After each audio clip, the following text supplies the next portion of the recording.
Hey guys! Today we're diving into another truly horrifying case. If you want to support my channel, make sure to subscribe and stay active. It really helps me out. I'd be super grateful for that. Let's get started. There's a chilling phrase people in Russia say when talking about law enforcement: come back when someone's dead. It's said half jokingly, half in despair, but for many, it reflects a hard truth. When people try to get help, the system often responds with silence. Their rights, their safety, even their lives can seem like an afterthought. This isn't just a saying. It became a brutal reality in the case of Vera Pektelyova, a young woman from Kemerovo, Russia. She cried out for help for hours, begging, pleading, but no one came. No one stepped in.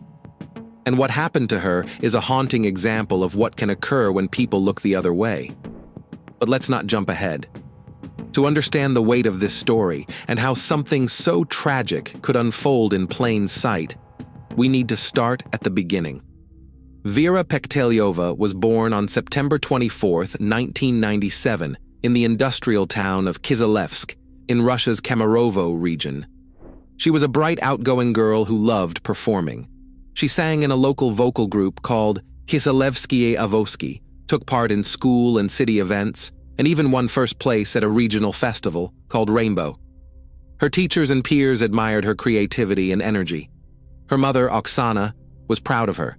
After high school, everyone expected Vera to follow a path in the arts, maybe go to a university for culture and music. But Vera had a different plan.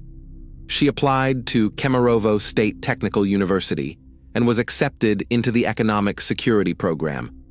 She studied hard and dreamed of working in financial investigations, hoping to make a real difference. Though her parents had separated when she was young, Vera stayed close to both of them. She often visited her father, Evgeny, and his new family. They welcomed her with open arms. They traveled together and shared a real bond, something stable and warm in her life. It was through mutual friends that she met Vlad Kanyus in 2017. At first, he seemed charming, funny, respectful, the kind of guy who makes a good first impression. Their families even lived in the same building, and their parents had known each other for years. But people in the neighborhood knew Vlad's backstory. His childhood had been rough.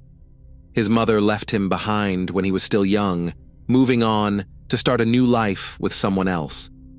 He was raised by his father until a series of tragic events changed everything. Vlad's father was convicted of a serious offense and shortly after the trial took his own life using a shotgun, while Vlad was in the house. It was an incredibly traumatic moment for a young boy. That kind of experience leaves scars. People in the community felt for him, but Vera's parents didn't think he was the right person for their daughter. They worried he wasn't emotionally stable and lacked direction in life. Vlad didn't seem to have big goals, and his behavior grew concerning. Vera's family tried to talk her out of the relationship, warning her gently but firmly. But she was in love, and she kept the relationship quiet, so much so that many of her friends didn't even know they were together. On social media, there were no pictures, no posts, no hints. It was something she kept to herself. Vera and Vlad spent time together at house parties, lounges, and local hangouts. From time to time, Vlad would post romantic photos of the two of them on his social media. Vera's friend, Kira Yegorova, recalled that the couple argued often, but just as quickly, they'd make up like nothing ever happened. Her parents were hoping the relationship would fizzle out, but instead of pulling away, Vera simply stopped talking to them about her personal life. Vlad stopped joining her for family gatherings and no longer appeared in group photos. Vera began keeping the relationship under wraps, trying to avoid upsetting her parents or sitting through another lecture about why he wasn't right for her. But her parents were firm in their belief. Vlad didn't love their daughter. They thought he saw her as a stepping stone, someone who could help him build the life he wanted.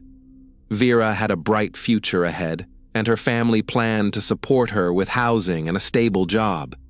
To them, Vlad was taking advantage of her potential, and honestly, they had a point. Vera's life was heading in a positive direction, while Vlad's was going nowhere fast. He had dropped out of school after 9th grade and didn't show any interest in continuing his education. He worked odd jobs here and there, mostly through friends. Even the dorm room where he and Vera lived together for about a year, she was the one paying for it. During one conversation with her mom, Vera admitted something telling. She realized Vlad couldn't function without her because he relied on her completely. As time went on, Vlad's behavior turned possessive. He grew jealous even of her friendships. He started forbidding her from going out alone and became obsessive, following her when she left the house. Vera tried several times to reason with him. She wanted to keep things peaceful, to avoid conflict. She asked him for trust, for understanding. But none of those conversations went anywhere. Eventually, the two broke up. Then, in November 2019, Vera finally told her mother the words she'd been hoping to hear for a long time. She and Vlad were officially done. Her mom let out a sigh of relief. It finally seemed like Vera had taken off the rose-colored glasses she'd been wearing for so long. More than 3 years after their relationship began, it was over. Vera moved to a different dormitory. Marina Tokareva, one of Vera's close friends, said that Vera never really opened up about what was happening with Vlad. But lately, she had confessed that their arguments were becoming more frequent, and sometimes things got physical. In a heartfelt conversation with her mother, Vera shared details that left Oksana convinced Vlad had been manipulating her emotionally. On January 13th, 2020, 23-year-old Vera Pekteliova made a decision. She was going to cut ties with Vladislav Kanyus for good. Around 6 p.m., she went to his apartment on Leningradsky Avenue, Building 28, to collect her belongings and finally close the door on that chapter of her life. She was there to pack her things and move on. But Vlad had other plans. He had set the table for what he hoped would be a romantic evening. They sat and talked for a while, sharing a few drinks. Vera barely touched her glass, but Vlad kept pouring for himself, one shot after another. It didn't take long for the mood to shift. What started as a calm conversation quickly spiraled into an alcohol-fueled outburst. Sensing trouble, Vera stood up to leave.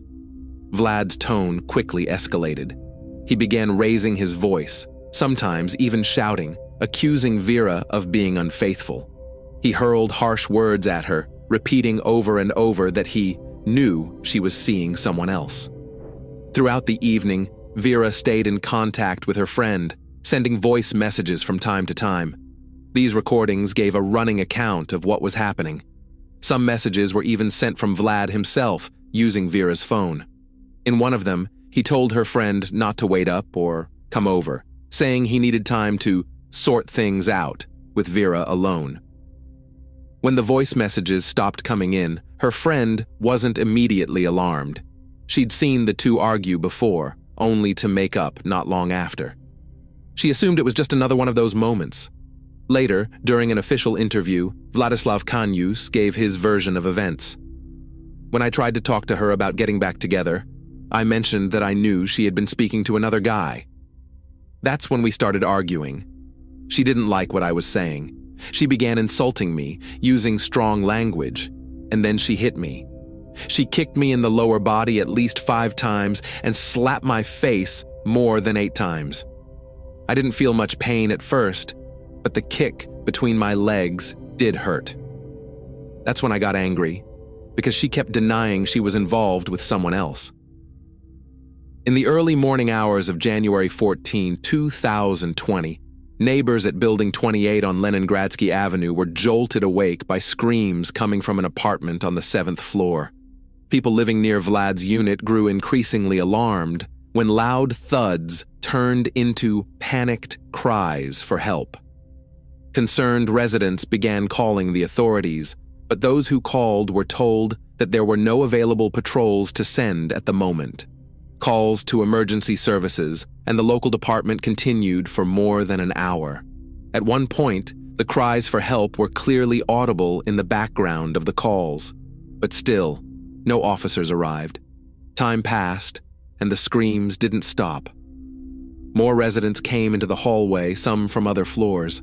Several of them placed additional calls, begging for someone to be dispatched.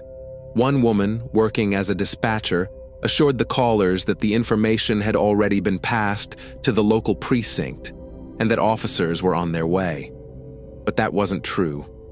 Eventually, after a couple of hours, the apartment went silent. Then came a man's voice, loud, clear, and trembling through the door. "Vera, I'm sorry. I love you so much." That's when neighbors decided to act. They forced the door open, but it was already too late. Inside, they found Vera lying in a pool of blood. She couldn't be saved.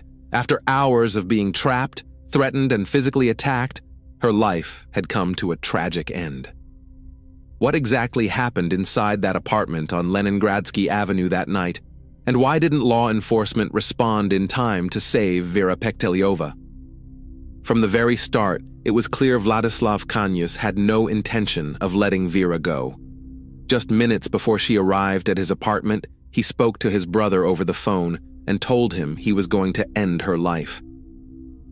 His brother immediately rushed to the building on Leningradsky Avenue.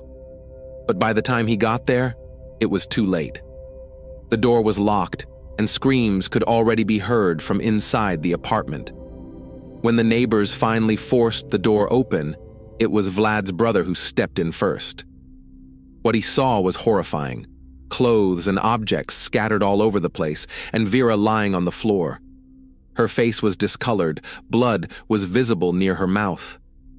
Vlad was in the bathroom, still holding a knife, muttering to himself. Neighbors once again called the authorities, this time reporting a serious incident. Only after that did a team finally arrive on scene. "I just wanted silence," Vlad told investigators while he waited for officers. "I wasn't thinking about how she felt. She was yelling, insulting me.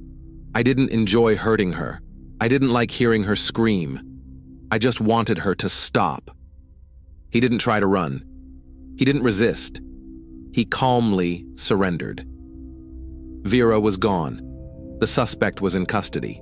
Justice, it seemed, was now in the hands of the courts. But the question remained, why did it take neighbors more than 3 hours to get help, while those whose job it is to respond stood by and did nothing? Let's go back to that night, when a former boyfriend committed a horrifying act while law enforcement showed alarming levels of indifference. 4:52 a.m., residents of Building 28 on Leningradsky Avenue placed their first emergency call. A man reported hearing a violent disturbance and a woman screaming for help inside apartment 738. By then, at least 15 people had gathered on the floor, trying to understand what was going on. 4:55 a.m. The call had reached the local police station. On duty were Major Mikhail Balashov and Captain Dmitry Taritsin, but there were no available units to send. They claimed a large-scale training exercise was underway that week, reducing their ability to respond to calls. Dispatchers repeated this to callers, saying bluntly that there was no one to help. These training drills, they explained, were routine and often involved 60 to 70 officers. 4:58 a.m. Major Balashov told a colleague he had no one to dispatch. He made a call for backup, but was denied. Again, no available personnel.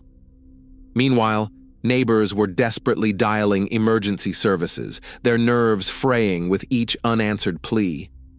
At the district dispatch center, officers were still trying to resolve the situation, but obstacles kept piling up. Traffic patrol inspectors refused to go, saying it wasn't in their jurisdiction. Others said they had no gas to drive out. One officer claimed his car had a flat tire, and so hour after hour passed. Major Balashov never dispatched a unit to Leningradsky Avenue. He claimed there was simply no one to send. Yet at 5:10 a.m., he did manage to assign a team to check on the report of an elderly man found unresponsive. At that very moment, Vera was still screaming for help. 5:21 a.m. Balashov took a break. Captain Dmitry Taritsin took over the shift. He too received reports about a violent incident at Leningradsky Avenue, but took no action. 5:28 a.m., Officer Maria Duneva was overheard laughing on a call, joking that there was no one available to send, casually adding that around 15 people were already trying to break into the apartment and that the girl inside was still screaming at the top of her lungs. She ended the conversation with a chilling phrase. "Anyway, it's all good." All good? The truth was, Vera could have been saved. There was time. The person hurting her wasn't in a rush. But neither was law enforcement. 6:35 a.m. Still, no officers had been dispatched to the scene. That's when the neighbors finally found a metal crowbar. A group of men began prying the door open. When they finally forced it open, what they saw inside was something they'd never forget. Vera lay lifeless on the floor. Blood was smeared across the walls and floors. Police still hadn't arrived. After finding her, the neighbors once again called emergency services. "A girl's been screaming for help for over an hour and a half. No one came. We had to break the door down ourselves. She's gone now. What do we do?" Only after that final call, reporting that the victim had lost her life, did a unit arrive. It took them 15 more minutes to get there. The charge filed against 23-year-old Vladislav Kanyus was a serious criminal offense involving extreme cruelty. The trial began in February 2021. In court, Kanyus gave his own version of events. He claimed he struck Vera 4 times, then wrapped a cord from an iron around her neck, not, as he said, to end her life, but to scare her and make her pass out. According to him, by the time he realized what he had done, it was already too late. But this didn't match what neighbors had heard, agonizing screams for over 3.5 hours. Vera's family pushed for the case to be reclassified, and only after it received national media attention did prosecutors update the charge to include extreme cruelty. The case was no longer just about one act of violence. The system itself had failed. In addition to the 2 officers initially held responsible, 3 more officers, women who had ignored the desperate calls for help, were also brought to account. According to the family's lawyer, forensic reports showed Vera had suffered injuries over an extended period of time. The diagrams from the medical examiner were horrifying. There was barely a part of her body left untouched. Bruises, abrasions, lacerations, many of them to her face. Her attacker had used not just fists and feet, but heavy objects as well. When he picked up a knife, he didn't stop after one blow. He switched to a sharper blade and continued. This wasn't a sudden act of rage. He took his time. He knew exactly what he was doing. It took hours of work by a mortuary makeup artist to prepare Vera's body for her final farewell. She was dressed in a high-necked gown, but even that couldn't fully cover the marks left by the extreme mistreatment she had suffered. A month after the incident, investigators opened a new case, this time against law enforcement. Charges were filed against Mikhail Balashov, the shift supervisor at the Leninsky Police Department, and senior duty officer Dmitry Taritsin. They were charged with official negligence under Article 293 of the Russian Criminal Code. According to the investigative committee, they received emergency calls reporting that a woman was crying for help inside an apartment on Leningradsky Avenue, but failed to send officers to the scene. Balashov and Taritsin refused to cooperate with the investigation and denied any wrongdoing. They claimed that at the time of the calls, the investigative unit was responding to a different case where an elderly man had been found deceased at another location. The officers also cited operational problems, including fuel shortages. They claimed one of the patrol cars had run out of gas at 3 a.m., and the emergency calls from Leningradsky Avenue started coming in after 4 a.m. For a long time, the fate of the officers who failed to respond remained uncertain. As of March 2021, they were still active in their positions and had not been suspended. They continued to deny responsibility and refused to cooperate with prosecutors. But public pressure grew, and human rights activists began demanding accountability. In July 2022, the Kemerovo court issued a sentence for the crime. Vladislav Kanyus was sentenced to 17 years in a high-security correctional facility. Prosecutors had asked for 23 years.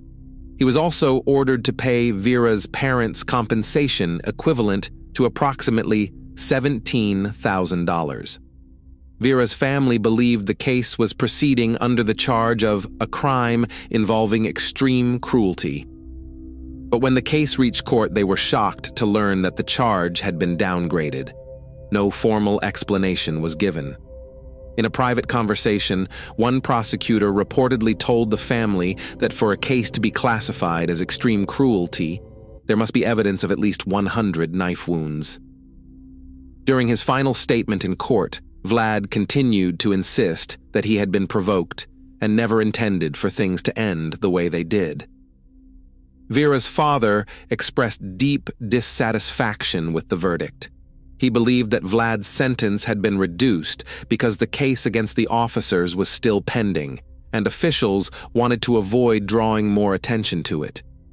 The family announced plans to appeal, seeking to increase Kanyus's sentence to life imprisonment. In the summer of 2023, the court finally ruled on the case against the officers.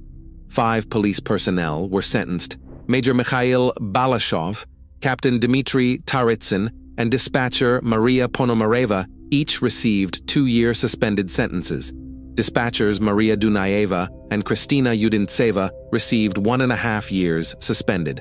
The case drew national attention, not just because of the cruelty of the act, but also due to the disturbing inaction from law enforcement. But over time, this tragic story took an unexpected turn. It was later revealed that Vladislav Kanyus, the man convicted of taking Vera's life in an extremely brutal manner, might be granted a pardon.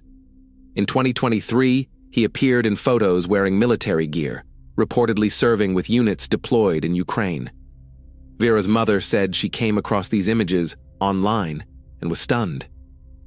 When she requested clarification, officials confirmed that in April, Vlad had been transferred to the jurisdiction of a correctional facility in Russia's Rostov region. The family suspected that from there, he may have signed a military contract, effectively walking free. That fall, Vera's parents learned that Vlad had officially been granted a presidential pardon. This meant he was released from the remainder of his sentence, and his conviction was erased from his record. Vera's father later added that Kanyus had also been relieved of paying court-ordered compensation to their family. However, court officers later clarified that payments had only been paused while he participated in military service.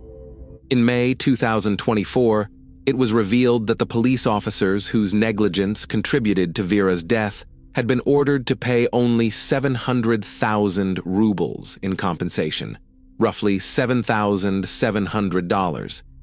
Initially, the victim's family had requested 10 times that amount. But the deeper question remains, why does it still take so long to get help? Because we're afraid. Afraid of stepping into someone else's business, afraid of getting involved in an argument or confrontation. We ask ourselves, what if it's not serious? What if we intervene and it turns out to be just a family issue? What if we become witnesses and end up targeted ourselves? But the truth is, it's better to be the person who tried to help and was wrong than the one who heard everything and did nothing. This case reflects a growing conversation around domestic aggression and how it's handled. Year after year, headlines are filled with tragedies that push lawmakers and advocates to call for harsher penalties. Vera Pekteliova's name now stands among those who lost their lives to jealousy and control. Her former boyfriend, the person responsible, And the officers who ignored her cries for help are no longer behind bars. They're out living their lives. They wake up every morning. They hold their loved ones. They can listen to the birds, feel the breeze. Vera's family is still learning how to do all those same things. But without her, their only daughter. Vladislav Kanyus took advantage of a legal option. He volunteered for military duty, seeking to redeem himself through service. That's what the law allows, whether we agree with it or not. The painful reality is, we may never know if he truly paid for what he did, or if he'll come home decorated with medals for bravery. Thanks for watching, everyone. Your support means a lot to me, and you can help my channel grow by hitting that like button, dropping a comment, and sharing this video.